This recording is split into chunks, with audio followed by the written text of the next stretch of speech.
రేపు నీ పిల్లలకి అక్కడికి రావడానికి తల్లిదండ్రులారా, పెద్దలారా, మీ దగ్గర ఏమైనా ఉందా? ఇవాళ పెద్దలకి ఇది సూటి ప్రశ్న. ప్రతి సంఘంలో పెద్దలైన వాళ్ళు ఏం చేస్తున్నారంటే వాళ్ళ మునిగిని కాపాడుకోవటానికి పిల్లలు రాకుండా తొక్కిపడేస్తున్నారు.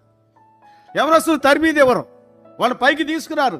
వాళ్ళు టాలెంట్ ఉన్నవాడిని బయటికి తీసుకురారు. వాళ్ళ పిల్లలేమో రోడ్ల మీద తిరుగుతుంటారు. వేరే వాళ్ళ పిల్లలేమో సంఘాల్లో బాధ్యత కలిగి చక్కగా నమ్మకంగా పనిచేస్తుంటే వాళ్ళు ఏం చేస్తారు? వీళ్ళని అనగదొక్కేస్తారు. రేపొద్దున ఈ రోడ్డు మీద ఆవారం తిన్నోడు సంఘం పెద్ద అవ్వాలి. ఈ చెత్త అలవాట్లోనే, చెత్త ఆలోచనలోనే ఈ నేటి దినాల్లో సంఘాల్లో పెద్దల్లో. దయచేసి ఏమనుకోకుండా, జరుగుతున్న ఈ దుర్మార్గాలు నేను చూస్తున్నాను కాబట్టి చెప్తున్నాను మీతో. ఆ తర్వాత ఎవరండి? రేపు నేటి బాలలే నేటి సండే స్కూల్ పిల్లలు రేపు యవనస్తులే ఇవాళ యవనస్తులే రేపు సంఘాన్ని నడిపే నాయకులు. ఈ ఇంగిత జ్ఞానం ఉండాలి కదా మనకి. ఎవడు పట్టించుకుంటాడు పిల్లల గురించి? అందుకని ఆ సంఘానికి పోతున్నారు పిల్లలు. దావీదు వేసిన పునాది ఎవరికి అక్కడికి వచ్చిందండి? 1000 సంవత్సరాల తర్వాత ఆయన ఇంట్లోంచి వచ్చిన యేసుప్రభువుకి అక్కర రాలే?